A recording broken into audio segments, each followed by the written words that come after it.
April మాసంలో 66,34,742 మంది పెన్షన్లు ఉంటే చంద్రబాబు నాయుడు వచ్చి 6 నెలలు అయిపోయింది. ఈ 6 నెలల కాలంలో డిసెంబర్లో మొన్న పంపిణీ చేసిన పెన్షన్ ఎంత తెలుసా?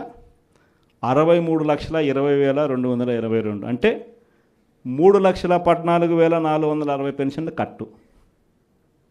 చంద్రబాబు నాయుడు వచ్చిన 6 నెలల కాలంలో కొత్త పెన్షన్లు ఒక్కరికి ఇవ్వకపోగా ఉన్న పెన్షన్లు 3,14,000 కట్టు కావడమే కాకుండా ఏమన్నాడు మొన్న ఏదో సర్వే అంట, ప్రతి జిల్లాకు ఒక సచివాలయం అని చెప్పి సర్వే చేయించినాడు.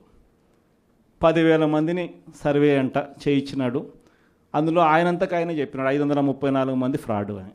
అంటే రెడీ, మళ్ళీ 5% కట్టు, అంటే మళ్ళీ 2 నెలల్లో మళ్ళీ 3-4 లక్షలు కట్ చేయడానికి మళ్ళీ సిద్ధం.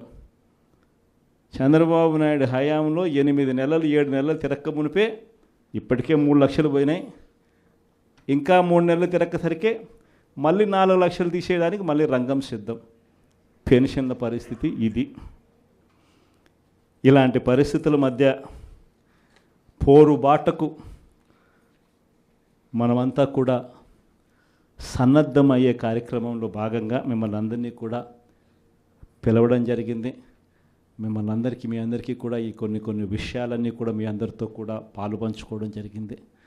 మీ అందరినీ కూడా ఈ పోరుబాటలో వైఎస్ఆర్సీపీ జెండాను రెపరెపలాడిస్తూ వైఎస్ఆర్సీపీ అనే పార్టీ ప్రజలకు తోడుగా ఉండే పార్టీ అనే నినాదం ప్రతి గ్రామంలోనూ కూడా చిరస్థాయిగా మిగిలిపోయే విధంగా యుద్ధం చేయాలి అని, పోరాటం చేయమని అభ్యర్థించడానికి మిమ్మల్ని అందరినీ కూడా మనస్ఫూర్తిగా చేతులు జోడించి కోరుతాను.